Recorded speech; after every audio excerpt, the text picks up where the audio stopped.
ఇప్పుడే జీ5 app download చేయండి. చూడండి మీ ఫేవరెట్ టీవీ షోస్ ఎప్పుడైనా ఎక్కడైనా.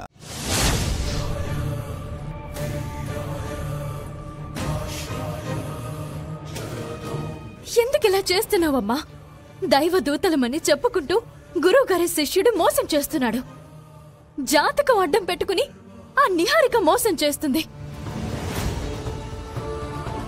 దుష్టుల మీద కటాక్షం, భక్తుల మీద నిర్లక్ష్యం ఇంకెన్నాళ్ళు తల్లి? నిహారిక మోసం గురించి తెలియజేయకుండా ఇంకెన్నాళ్ళు దాన్ని కాపాడదామని అనుకుంటున్నావు? మా ఇంటి గుమ్మానికి దిష్టి బొమ్మలా ఉండే అర్హత కూడా లేదు దానికి.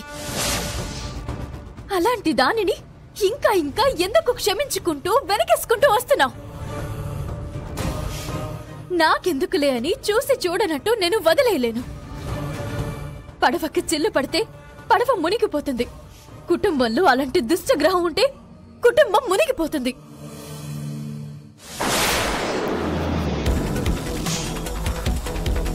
అత్తయ్య నుంచి ఆచారాన్ని అందుకునే అర్హత నిహారికకు లేదు అని నీకు తెలుసు. అక్కడ 10 ఊళ్లను కంటికి రెప్పలా కాపాడగలిగే అర్హత దానికి లేదు అని నీకు తెలుసు. అయినా ఎందుకు ఉపేక్షిస్తున్నావు తల్లి? ఎక్కడ ఏం జరుగుతుందో అన్ని నువ్వు చూడగలవు. దాన్ని దుర్మార్గంను ఎందుకు చూడలేకపోతున్నావు? ఎన్ని అడ్డంకులు వచ్చినా దాన్ని అత్తయ్య వాళ్ళు ఎంతలా నమ్ముతున్నా నేను మాత్రం దానిని వదలను. నువ్వు విడిచిపెట్టినా నేను మాత్రం విడిచిపెట్టను. దానికిక చెడ్డ రోజులు మొదలైనట్టే.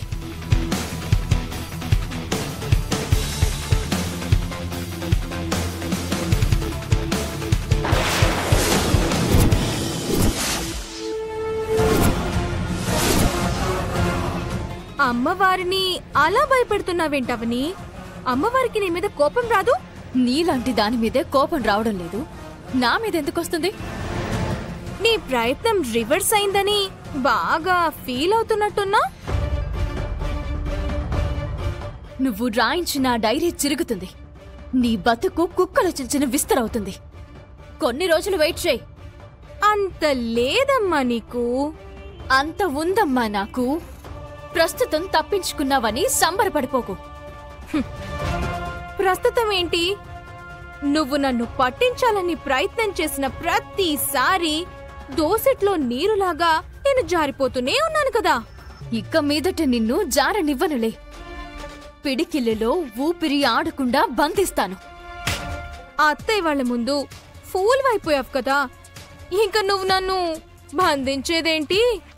నువ్వు పనికిరాని దానివని వాళ్ళకి తెలియనంత వరకు నీ ఆటలు సాగుతుంటాయి. నీ ఆటలకు ఇంకా ఎక్కువ సమయం లేదు. ఎందుకు ఎగిరెగిరి పడతావు? నా ముందు తగ్గి ఉండడం మంచిది. తగ్గడం చేతకానితనం కాదు. కొన్నిసార్లు నెగ్గడం కంటే తగ్గడం వల్లే మంచి జరుగుతుంది. సముద్రంలోకి రాయి విసిరితే సముద్రానికి దెబ్బ తగలదవని. పైగా ఆ రాయి అదృశ్యమైపోతుంది. నేను సముద్రం అయితే నువ్వు ఆ రాయివి.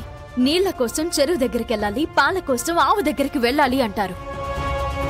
పాపం అత్తయ్య వాళ్ళు నిజం తెలియక పాల కోసం చెరువుని నమ్మినట్టు నిన్ను నమ్ముతున్నారు. తొందరలో తెలుసుకుంటారులే.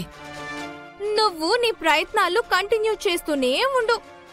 బాల్ని నేలకి ఎంత బలంగా కొడితే అంత పైకి లేస్తుంది అన్నట్టు నువ్వు నన్ను ఎంత తొక్కాలని చూస్తే అంత పైకి లేస్తాను.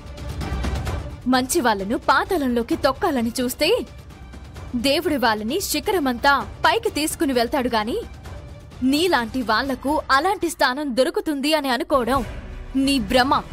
నువ్వు నా మీద పడి ఇలాగే ఏడుస్తూ ఉండు. నేను ఈ ఇంటి అధికారాలను తొందరలోనే చేతికందించుకుంటాను. ఈ ఇంట్లో శాశ్వతంగా సెటిల్ అయిపోతాను. ఏది శాశ్వతం?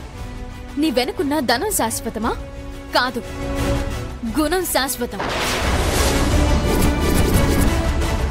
నీ మొహానికున్న అందం శాశ్వతమా? కాదు, మంచితనం శాశ్వతం. నీ శరీరానికున్న వయసు శాశ్వతమా? కాదు, నీతో వస్తుందనుకున్న అధికారం శాశ్వతమా? కాదు. నువ్వు సంపాదించుకున్నది, నువ్వు కూడబెట్టుకున్నది ఏది శాశ్వతం కాదు. అసలు నువ్వే ఈ భూమి మీద శాశ్వతం కాదు. ఒంటరిగా తల్లి గర్భం నుంచి వచ్చావు, ఒంటరిగానే భూగర్భంలో కలిసిపోతావు. అలాంటప్పుడు ఎందుకే అధికారాల కోసం, పెత్తనాల కోసం ఆరాటం, పోరాటం? దేని విలువైనా పోగొట్టుకున్న తర్వాతే తెలుస్తుంది అని అంటారు. ఈ ఇంటి కోడలి స్థానం పోగొట్టుకునేంత వరకు నీకు ఈ ఇంటి విలువ తెలీదు. ఆ స్థానాన్ని నువ్వు తొందరలోనే పోగొట్టుకుంటావు. సిద్ధంగా ఉండవు. అయితే నన్ను ఇంటి నుంచి పంపించేస్తాను అని అంటావు. అమ్మవారి ముందు చెప్తున్నాను విను.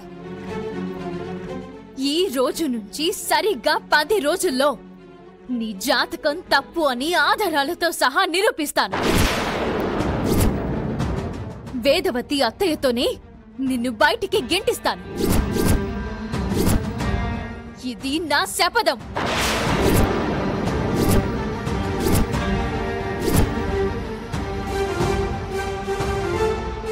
శభాష్ అవని, నీ ఛాలెంజ్ కి నేను సిద్ధం. నువ్వు 10 రోజుల్లో నన్ను బయటికి పంపిస్తే నేను ఇంట్లో నుంచి బయటికి వెళ్ళిపోతాను. ఒకవేళ నువ్వు నిరూపించలేకపోతే నన్నేం చేయమంటావో నువ్వే చెప్పు. అమ్మవారి గుడిలో అందరి ముందు నా కాళ్ళు పట్టుకొని క్షమించమని అడగాలి. ఇంటి నుంచి బయటికి పోవాలి. లైఫ్ లో ఎప్పుడు నా జాతకం గురించి మాట్లాడకూడదు. నా ఛాలెంజ్ కి రెడీనా?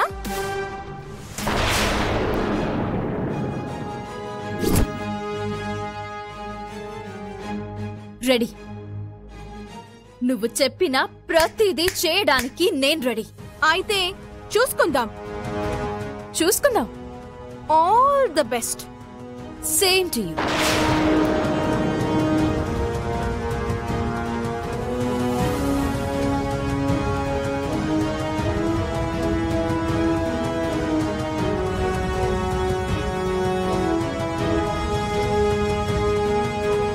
నిజంగానే నిహారిక నన్ను ఓడిస్తే గనక ఆ తర్వాత తన దొంగ జాతకంది అని నిరూపించే అవకాశం దొరికినా కూడా నేను నిరూపించే ప్రయత్నం చేయను. ఈ ఇంట్లో కోడలిగా కొనసాగే అవకాశం నువ్వే కల్పిస్తున్నావు అనుకుని నేను ఇంటి నుంచి వెళ్ళిపోతాను. నేను ధర్మ పోరాటం చేస్తున్నాను. నన్ను ఆశీర్వదించు తల్లి.